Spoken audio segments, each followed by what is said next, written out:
Good morning, everyone.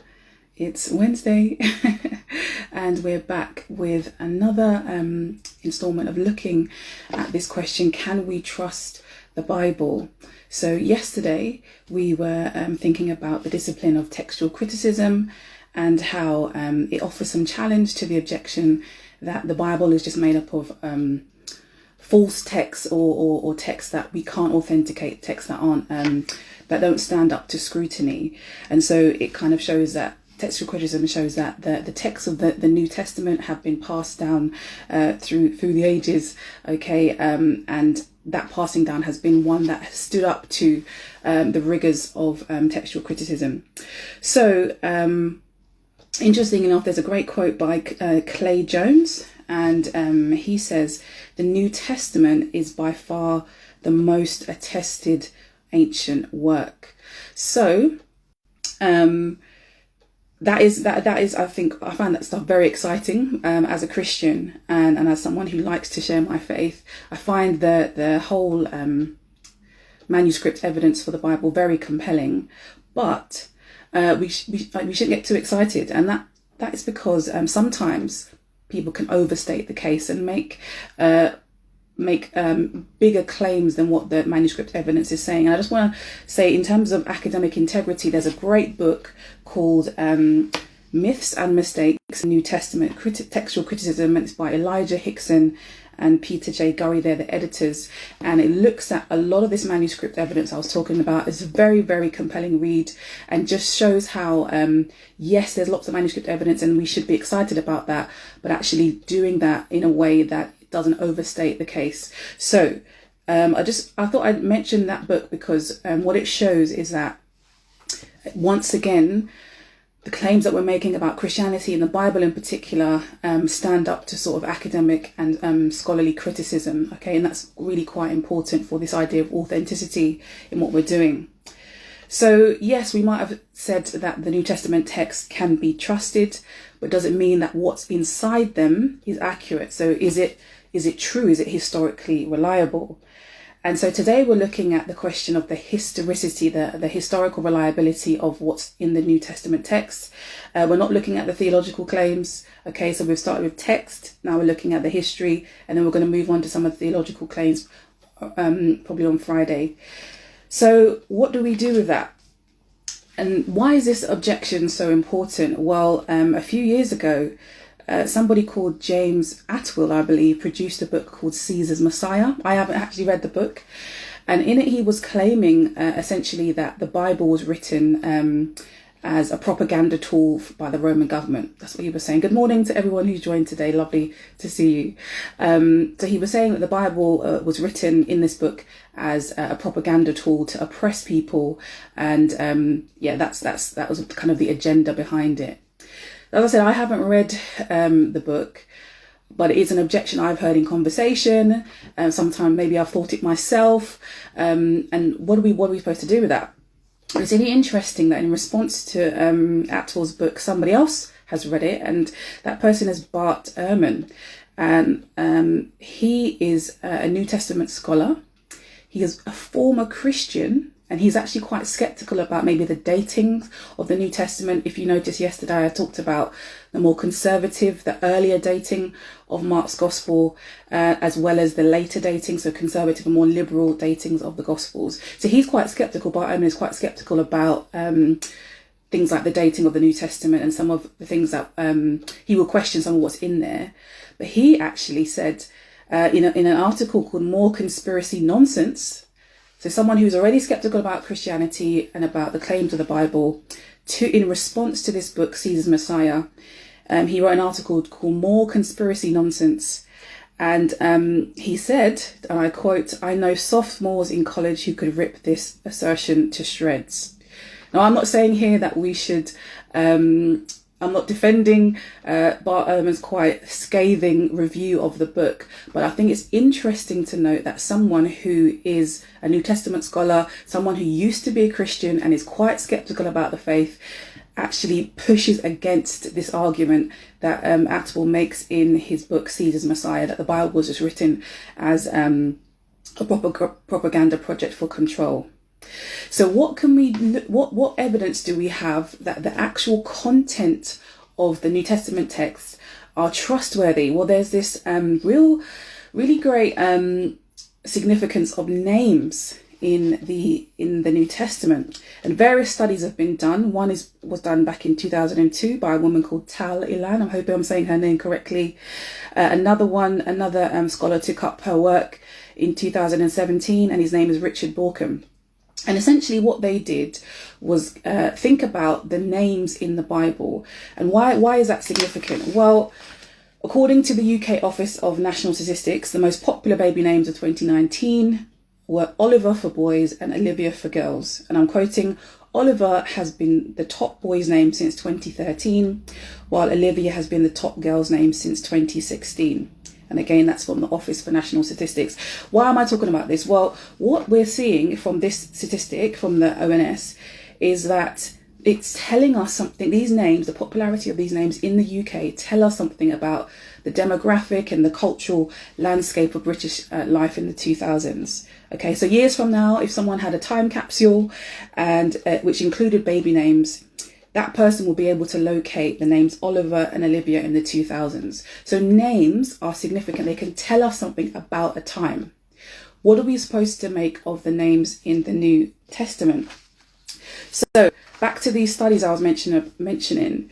In the New Testament, these academics, they use, when they were looking at the New Testament, these academics, they use a range of biblical and non-biblical sources, such as the writings of Josephus. Okay, that's an extra biblical source.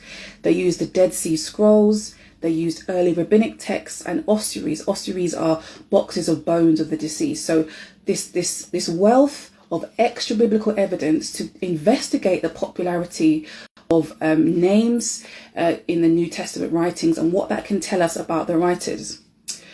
So what we actually notice, if we were to take St. Matthew chapter 10 and verse 2 and read it, I'm just going to read it to you. You can grab your Bible if you want to as well. It says this, Matthew chapter 10 verse 2.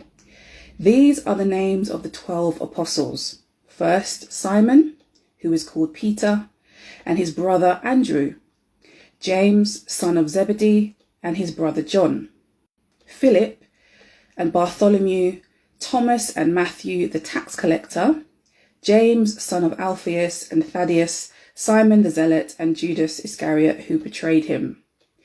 So you might just think, okay, well, that's just a list of names. If we read it again, what we'll notice is that the gospel records a little extra description to tell us which Matthew or which Simon we're talking about here. And that's really important. So if I was in a crowd of people, in a crowd of Clares, okay, you might say Clare who lived in London. So I'd be Clare who lived in London. Someone else might be Clare who, I don't know, does gymnastics. So that little extra description helps to distinguish which Clare we're talking about. That's really important when we look at the New Testament text and look at the names, because there were many, many popular names in the New Testament. In fact, the name Simon was the most popular in first century Palestine. Simon, there were at least 4 Simons mentioned in the Gospel of Mark. How do we make sense of them? And so if we read that scripture again, it says, so Matthew chapter 10 verse 2, these are the names of the 12 apostles. First, Simon. And you get this little description, this qualifier, who is called Peter. So because the name Simon was so popular, we have this extra description here. Then it says his brother Andrew. Now the name Andrew was not very popular in first century Palestine, and so therefore there's not an extra descriptor. James was popular, son of Zebedee. We got that little qualifier there, and his brother John. Philip, no descriptor, no extra description. Bartholomew, no extra description. Thomas and Matthew, a popular name, the tax collector. James, a popular name, we know that he's the son of Alphaeus. Thaddeus, not that popular. Here we go. Simon, the Zealot, and Judas Iscariot, who betrayed him. So if you were to read that again in your own time, you will notice that after each name, when you have a little descriptor, an extra piece of information to distinguish which one it was, okay, that's because the name was popular. Now, this has been found through lots of academic research, as I just said. And so what this is telling us is, unlike the claims of Joseph Atwell in his book Caesar's Messiah, where he's suggesting that the Bible was just a propaganda project, it wasn't written by authentic members of the Jewish community. This level of detail and knowledge of the names in first century Palestine strongly suggests that the gospel writers were authentic members of the society and culture which they wrote, just like the experts today who would compile data about the popularity of baby names in the UK. And going back to Peter J. Williams from his book yesterday, Can We Trust the Gospels? He says this: someone living outside the land would not likely give people the right names. However, the Gospels have 4 different authors, each one of whom has managed to present us with a credible array of Palestinian Jewish names. So this again is another piece of evidence about the historical accuracy of the New Testament. We're not talking about the textual accuracy today or the theological claims, just in terms of it being historically accurate and kind of refuting and buffing up against this claim that it's all made up, it was just a conspiracy project to control people. This suggests otherwise, that we're actually getting the accounts of people who lived within those communities. I'm going to finish with this, and I think it's quite an interesting point that comes from a book by Amy Orr Ewing, Dr. Amy Orr Ewing, and she wrote a book now in its 2nd edition called Why I Trust the Bible. Definitely recommend that book to you. We'll put it again in the comment. And she says this about the historical reliability of the Bible. Some things that we should just think about. So I'm just going to read it to you. She's asking, why would the disciples in the New Testament, why would the disciples portray themselves in a bad light? For example, Peter's denial of Jesus. Why would we even bother to write about that? Their slowness to understand Jesus' teaching and their lack of faith. So if you're going to lie about something, you wouldn't present yourself in the worst light. That's her point. She asks the question, why is there so much in the New Testament about the cost of Christianity? Surely the disciples, they would have given it up after all the suffering if it were a deception. Question 3, why would they be willing to be killed for their teachings? For example, Peter was crucified upside down and Thomas was torn in half. And she goes on to quote John Stott, if anything is clear from the Gospels and the Acts, it is that the apostles were sincere. So this idea that the Bible was written to deceive people and to trick people, and it was all made up. These kind of points suggest otherwise. John Stott says, as she's quoting, they may have been deceived, okay, if you like, but they were not deceivers. Hypocrites and martyrs are not made of the same stuff. So what we're doing is essentially building a cumulative case for why we can take the Bible seriously, for why we can trust the Bible. First of all, it's textual accuracy or integrity. Then we're looking at now some of the historical accuracy. And tomorrow we'll be thinking a little bit about the Old Testament. I know I've been majoring on the New Testament and what we can say about that. So I'm hoping that today's been helpful for you. Looking forward to tuning in with you tomorrow.